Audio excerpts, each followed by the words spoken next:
Travis gets bored if you just leave him on offense and he does not get to play defense. Yeah. If you play him on defense, he don't get to play offense. He's upset. He's not.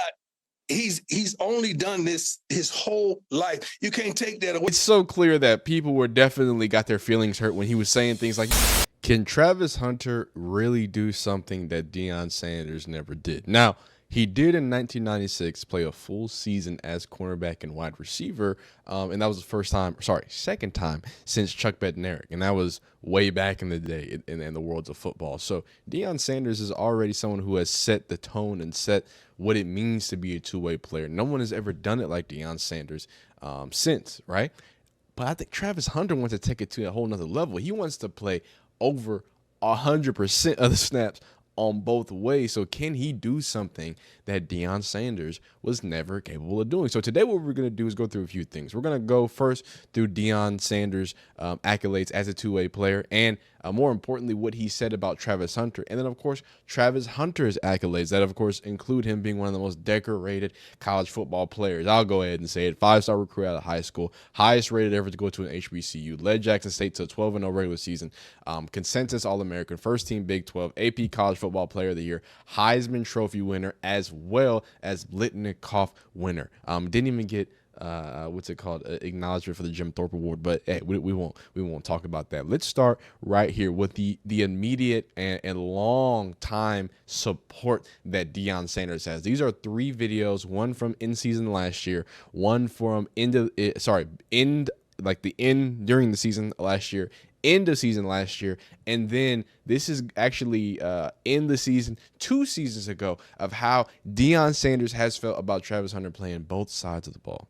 You know what makes me sick about that kind of stuff? Well, I totally agree, but I see former NFL players sit on these type of platforms and all the kind of platforms that give them a voice now, sit up there and say what this man can't do at the next level. Right. How stupid is that? Yeah. How can you say what a person can't do just because you can't fathom it? Yeah. No one has seen a guy go both ways like he goes. Sure. And you say, he can't do that. Yes, he can. That's what he does. That's all he knows. Yeah. So how you going to tell a man what he can't do? And the scouts ask me every day, what is he? I say he's a football player. If you put him on offense in the NFL and you don't have him on defense, you're going to look like a fool because he's going to be your best defensive player not playing. And the same thing vice versa. So the best thing for you to do is draft him to whatever and have a package ready for him on the opposing side. Do you think it's...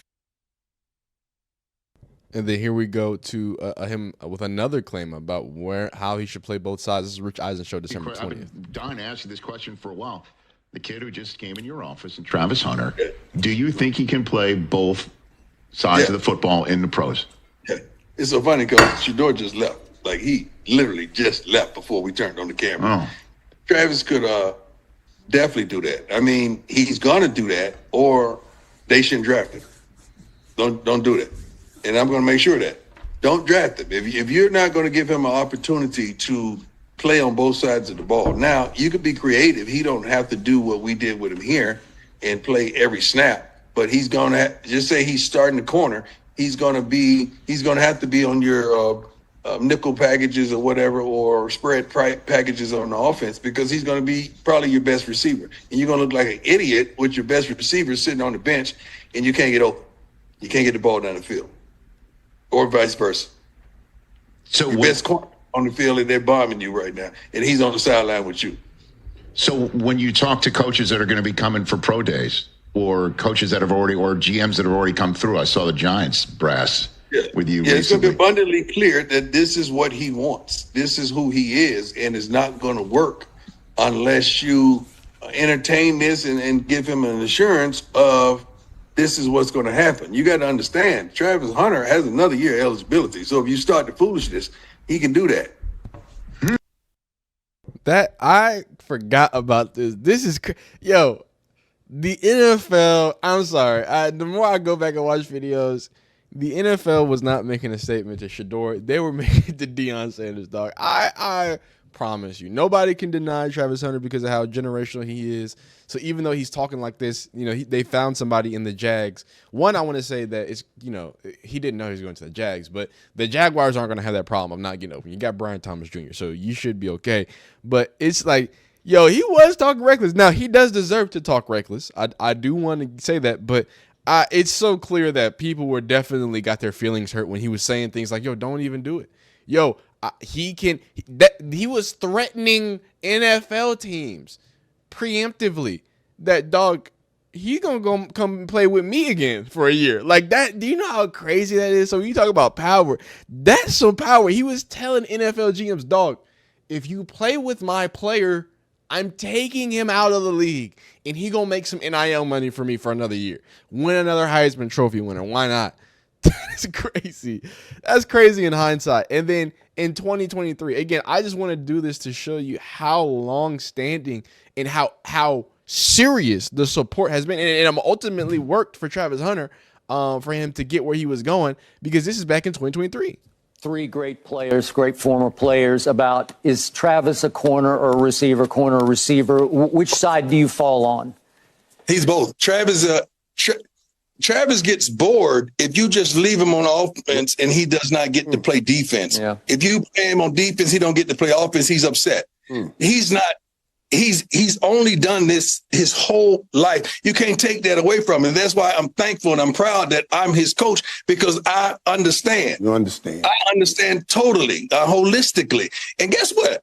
It's a few more Travis Hunters out there watching right now that I'm going to recruit while I have this. All right. Who else going to let you play both ways but Coach Brad? Hey, The Irving that boy got that snow laugh, boy. I told him, I said, see, Okay, I don't want to. Please, let's stop. Let's just stop while we're ahead. But you get the point. The point is that for a long time, very long standing, it's not just like you got to understand. Another reason why I'm a fan of Deion Sanders, but I've grown to be a fan of Coach Prime as well, right? And I want you to know it wasn't just automatic. But when I see things like this, you talk about player empowerment, dog. How are you? That's all this kid wants to do is play football, fish, and enjoy his lady, all right? And the fact that the simple act of saying like, yo, you can do it. You want to do these lofty goals. You want to do that. It's not just some things that I tweet out and whatever. And it's not just quotes that I do. Nah, man, if you're going to do it, let's do it.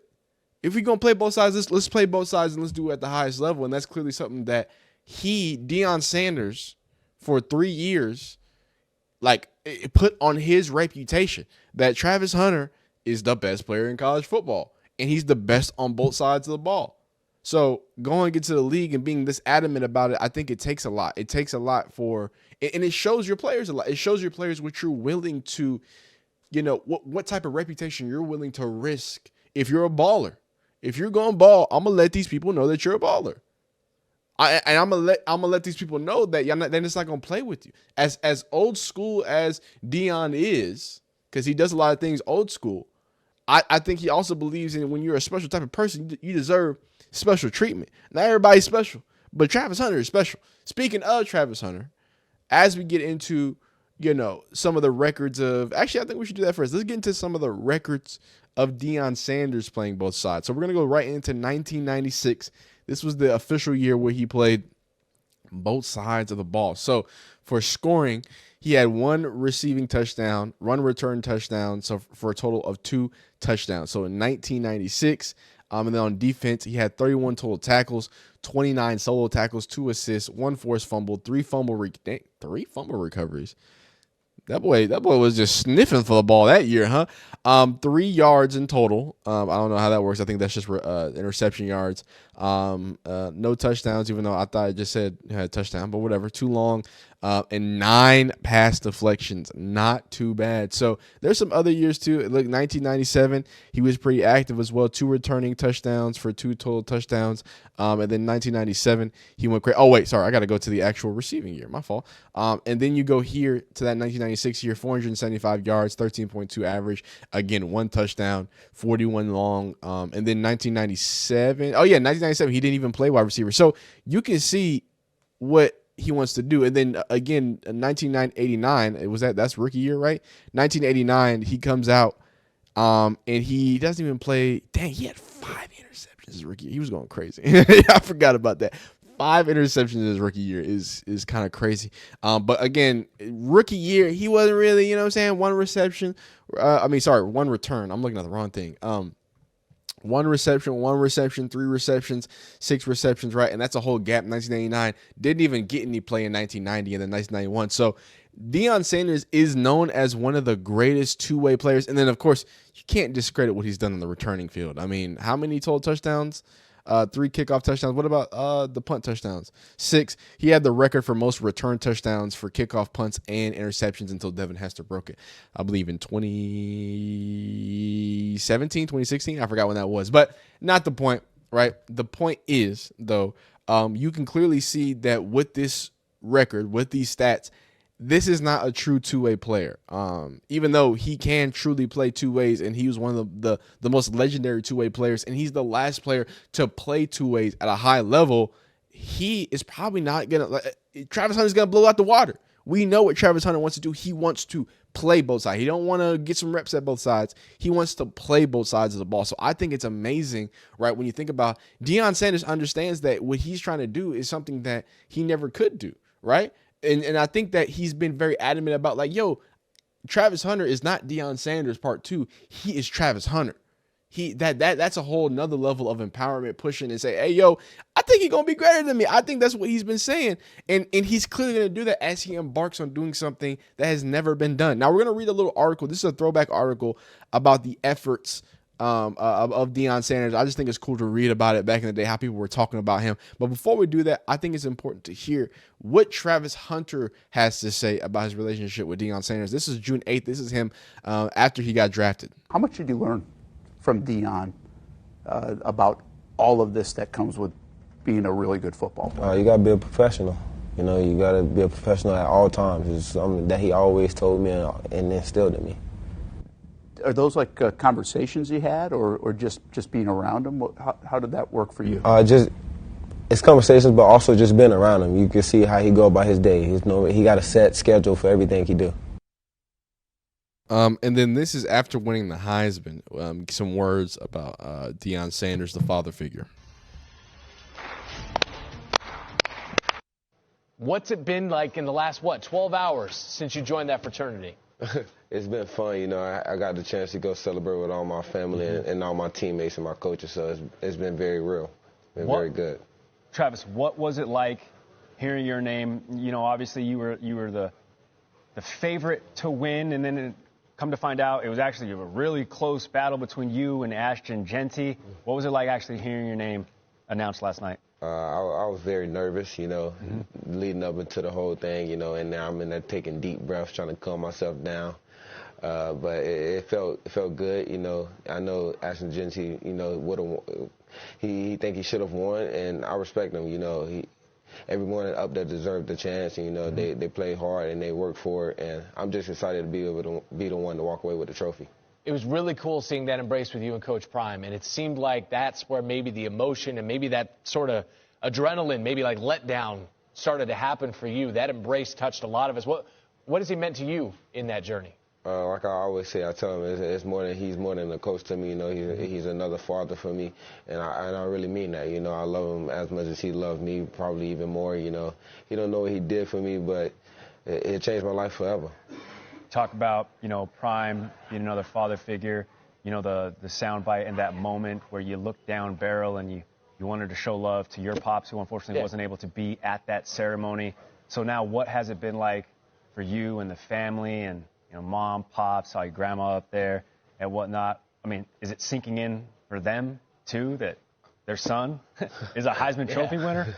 I couldn't even tell you how much it's sinking in for them yet, because they'll let me know. They don't want to show it to me in my face, so they'll call me probably in the next couple of hours or a couple of days and let me know. But when I go back and see them, you know, hopefully for the holidays or after the holidays, you know, we get to celebrate even more. Absolutely, man. Absolutely, dog. And, like, this is an important relationship because, you know, I've been following, obviously, Deion Sanders for a long time. You know, grew up watching him. I mean, one of the greats. So, you know, highlights, yada, yada, yada. Speaking about, see what he does. You know, Leon Sandcastles, all the fun stuff that he's done throughout the years. And I think this is so interesting because following Travis Hunter because, I'm living in Georgia while he was going crazy. I was actually pretty close to Collins Hill.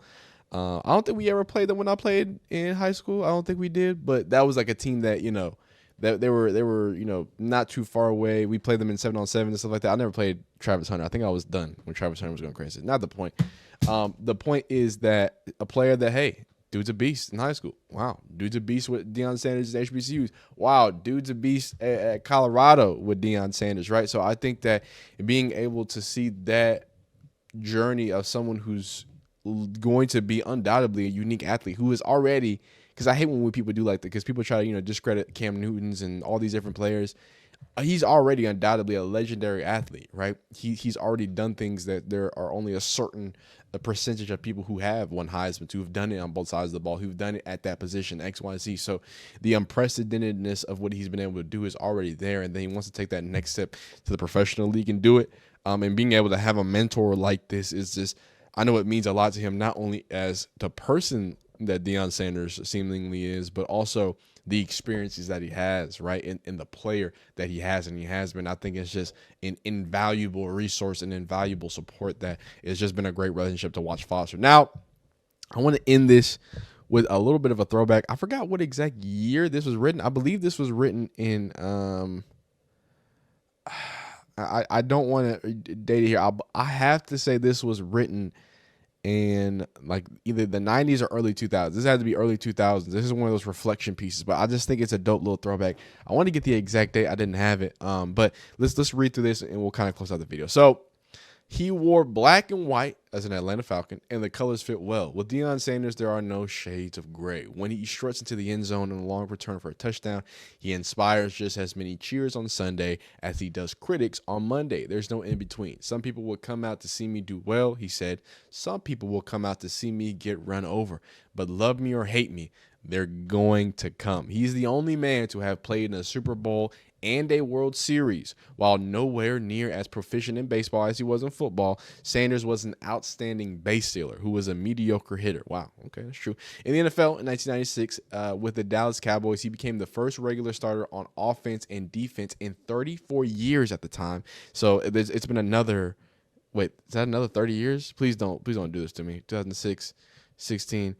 Wow, it's almost another 30 years. I know it's 34 years. That's crazy. But make no mistake, with 6 Pro Bowl selections as a cornerback, defense is where Sanders earns his big bucks. After he picked off 30 passes in his first 6 seasons, quarterbacks stopped throwing his way. It is often said Sanders dominates the half of the field with his mere presence. Between his talent and presence, Sanders earned back-to-back Super Bowl rings with the Niners and the Cowboys. Off the field, his value comes in being prime time. He is prominent pitchman for Nike and Visa, cashing in on flamboyant jewelry-laden persona that is not limited to playing the field. His senior year at Florida State, Sanders arrived for the climactic home game against Florida in a white limousine. That's a crazy story. If y'all want more on that story, let me know. I'll look into that, because there's also a story about him buying a Lambo the same day of a Super Bowl. But he emerged wearing a tuxedo. How do you think defensive backs get attention? Sanders said, they don't pay nobody to be humble. He was born August 9th, 1967 in Fort Myers, Florida. By the time he was 8, he was playing organized baseball and football. At North Fort Myers High School, Sanders played cornerback and quarterback. He was all-state in football, baseball, and basketball. After scoring 30 points in a basketball game, a friend nicknamed him Prime Time. At Florida State in 1987, Sanders, the sophomore outfielder, helped the Seminoles reach the College World Series, but he became nationally known as a 2-time football All-American, winning the 1988 Jim Thorpe Award as the nation's top defensive back. He said he wants to give it to Travis Hunter. When the Falcons made him the 5th overall selection in the 1989 NFL Draft, Sanders showed up wearing thousands of dollars worth of gold jewelry and an attention-getting black leather ensemble complete with an embroidered Prime Time. He spent the summer of '89 in the outfield for the New York Yankees, a AAA Columbus team. After joining the Yankees, he homered against Seattle on September 5th, 3 days after signing a $4.4 million 4-year contract with the Falcons. Sanders ran back the first punt he received for a touchdown against the Rams on September 10th. That makes him the only pro athlete to hit a homer and score a touchdown in 1 week. Where Sanders was flashy playing football, he was low-key in baseball. You can't jump around and get excited and go crazy in baseball. He said, nobody ever masters the game. Interesting. 2 seasons with the Yankees proved that. After batting only .177, I don't do no baseball around here, By then, he had become a full-time Falcon, starting all 16 games. He was released near the end of 1990. In 91, Sanders batted .191 in 54 games as a center fielder for the Atlanta Braves, where baseball was a struggle. Sanders seemed to have football mastered. He earned his first Pro Bowl invitation in 1991, intercepting 6 passes to help the Falcons reach the playoffs in a wild-card game. But the sport, once called his girlfriend, sought more of a commitment. The only way I have a chance to be successful in baseball is to give it a shot for a full season, he said just before 1992. That year, Sanders seemed torn. He hit a career high .304 with a National League leading 14 triples. He had the Falcons waiting for him until the 4th game of the year. They were paying him $750,000 a season, but they fined him $68,000 for going AWOL to the Braves, who were paying them $600,000. On October 11th, Sanders played for the Falcons at Miami, then took a charter flight to Pittsburgh for the Braves playoff game that night, hoping to become the first player ever to play in 2 pro sports the same day. But Braves manager Bobby Cox didn't play him. Broadcaster Tim McCarver criticized Sanders after the game, and Neon's response was to dump ice on McCarver. After going hitless in 5 at-bats in the Pirates series, Sanders batted .533, 8 for 15 against Toronto in the World Series. Something had to give, and after 1992, Sanders would not make baseball his #1 priority again. Despite being a part-timer, Sanders still led the NFC Pro Bowl vote-getters among cornerbacks and kick returners in 1992. He also led the league with a 26.7 average yard on kickoff returns. Sanders was batting .276 in 93 when he went on the disabled list with a respiratory infection. Wow. Ending his season in August, he arrived late with the Falcons, but did not prevent him from leading the NFC with 7 interceptions in 11 games. That's crazy. During the 1994 season, Sanders was traded to Cincinnati. He was hitting .283, 38 steals when the players' strike ended the season in August. If nothing else, the strike hastened Sanders' free agent auction in the NFL. He signed a 1-year deal with San Francisco, where he tied the 49ers' single-season record with 3 interception returns for touchdowns and became the NFL Defensive Player of the Year. His 4 tackles and interceptions helped the 49ers beat San Diego 49-26 in the Super Bowl. July 96, he was traded to the Giants and hit 2.68 for the season. Too much baseball. Too much baseball. Sanders didn't play baseball in 96. With Dallas, he started at cornerback and wide receiver to become a full-time two-way player, the first time since Chuck Bednarik in 1949 to 1962. He caught 36 passes for 475 yards and a touchdown on offense and simply minded his half of the field while teams avoided him on defense. The Cowboys determined he was on the field for 50% of their offensive plays and 80% on defense. That is crazy. Saying he got bored, Sanders returned to baseball in 97 with the Reds. Sanders was going through as a messy divorce that year. He admitted later that he attempted some sad things. So this is kind of where we get to the turning point. I don't remember this being this long, but just to point out the impact that Sanders had, I think it's crazy to kind of go back in time to look at that.